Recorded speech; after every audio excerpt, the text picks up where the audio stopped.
Hey, so this is going to be a quick overview on how to modify shoes for freestyle Footbag.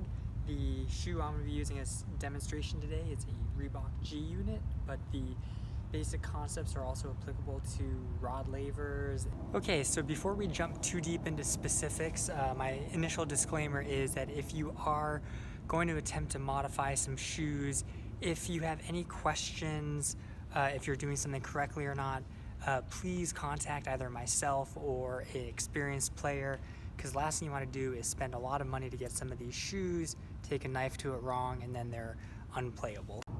So the basic theory behind modifying a shoe for freestyle is that you want to remove the outer surface, which tends to be leather or something hard, and on the stalling areas, which would be the insteps and the toes, you want to remove that outer surface and just leave the underlying mesh, which is softer, which will make stalling the bag easier. So in order to maximize our working areas and minimize the chances for a mistake, our first step is going to be to open the shoe up as much as possible. That's going to involve removing the shoelaces as well as the instep from the inside.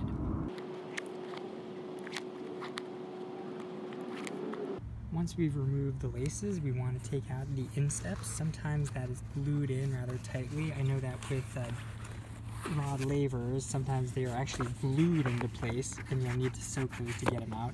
The G units are kind of nice in that they just pop right out. Once we've removed the laces and the instep, our next step is to cut out these little stitches, pull the eyelet away from the toe box to expose these very small stitches, and we're going to just press the edge of the exacto blade to those stitches to open up the toe box to make the cuts easier. So the next step is we're going to begin the clamshell toe cut. So in essence, we're going to be cutting from this second line of dots, and we're just going to do a real light incision right on those dots here. And once we do that, we're going to try and pull it away from the fabric.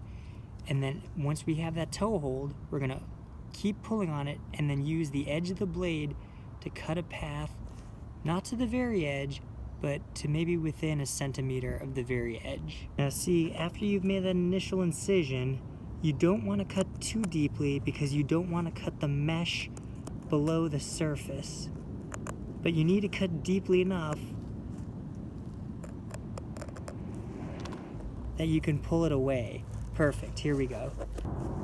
So while it's a little difficult to see, once we've made this incision and pulled it away, you can actually see the mesh that's below the leather. And once we have this first incision, you want to actually stick your finger inside and physically separate the leather from the layer that's below it. Now once we were getting some of that separation, this gets to the technique I was referring to earlier, where you're not actually using the blade to cut using brute force. You're really pulling the fabric away from each other and touching the blade to the part where it meets, and that'll enable it to cut well.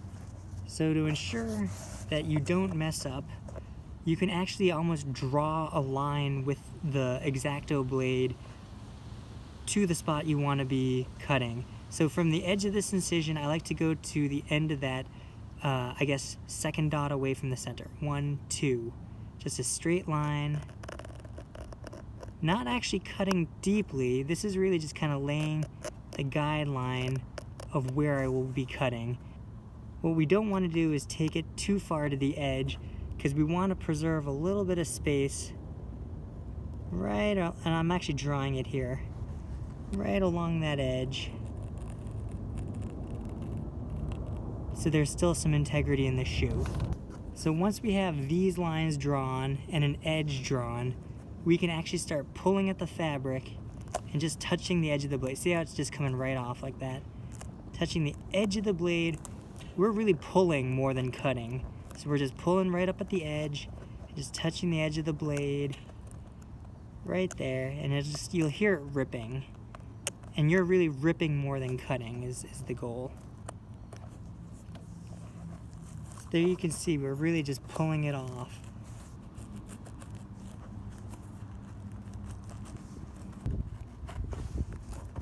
The blade itself is doing very little work here. It's really more that tension we're creating by pulling with our fingers. When we're done, this comes right off. We're left with just the fabric of the shoe, and now you can actually feel, you might even be able to see my fingers through there, but it's a lot softer. So now that we've finished the toe, we're going to do the instep next. It's a very similar process. We're cutting out the outer layer, exposing just the inner mesh. That'll be softer and easier to stall with. The primary area you're going to want to be stalling in is really around here. You don't want the very edge to be too close to what you cut, because then sometimes you have problems with the pressure blowing it out. So if you can create a cushion of about 1 centimeter at the very bottom, and again, I'm not cutting, I'm really just drawing my boundary here with the knife. But this gives you a guideline that you don't want to cut beyond this line.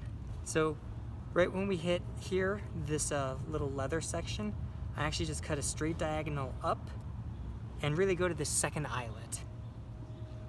Like I said, giving plenty of space, I'm going to basically draw diagonally upwards to about the second eyelet. And then from there, I'm going to continue to give that little buffer zone, cutting straight across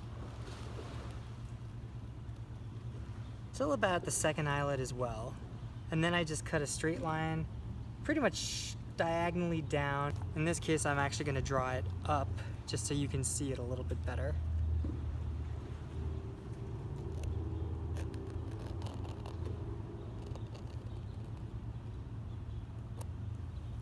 Now here's a little tip.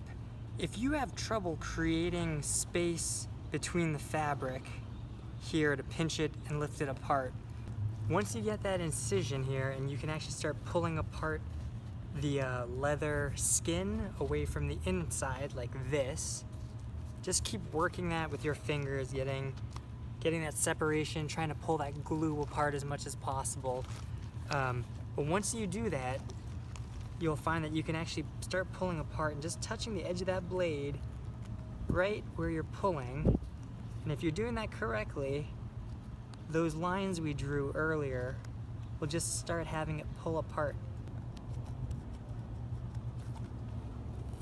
And just as you keep going, keep pulling apart the materials. So we'll continue pulling the material off using the blade. The good news is with lavers, at this point you're basically done. You'll just cut off that last little bit there, and then you'll just rip this off. So when removing the leather from the instep, with lavers you tend to get right to that inner mesh. With G units, often you have the problem we have here, where there's a layer of foam that's different from the instep material on the inside. We need to remove this because our goal really is to just have only the layer of the inner mesh being what separates the foot bag from our foot. We want to basically repeat the process we did with the leather, but more carefully this time to remove this inner foam layer. So as you can see, we're removing this top foam layer to show the inner mesh underneath. We're doing the very same technique that we did with removing the leather, where we're just tracing the edge of the blade and then pulling it apart. At this stage, we've now removed the outermost leather layer, and then with the G units, this intermediary foam layer. But what we should be left with now is the instep cut out. We really just want that one single layer of mesh between your toe and the foot bag and your instep and the foot bag. Like I said, this little foam schmutz, you can peel it off, scratch it off, wait for it to wear off. But at this stage, the difficult parts have been done. Now it just remains to insert a plain insole. I like the gel types, and then lace it up for freestyle. So again, the original insoles that look like these, we should just throw those out. Instead, you can just take any kind of gel insole, cut it so it fits the shoe, slide that in, and you run the single shoelace through the third set of eyelets. You then run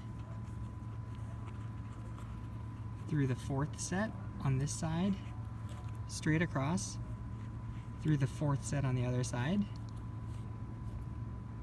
Very difficult to do one-handed.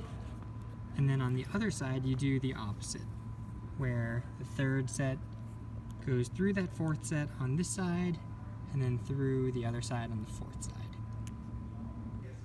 So once you get to this point, you've started on the third eyelet, doubled it up through the next three. At that point, you take them and you go down through the second eyelet. You pull this through the first eyelet and then bring it all the way back up top. So this is what the finished product should look like. You have the cutaway toe, you can see the original mesh, the laces doubled up all across, and this one pulling down. The idea being that when you tighten them, the toe box opens up a little bit more, like so, giving you a better catching area. On the side here, you have that stalling area, nice, flat, thin, you can feel the bag on your foot. And at that stage, you just gotta break them in and hit some good tricks with it. Hope that helps. Now your shoes are ready for freestyle. Thanks for watching.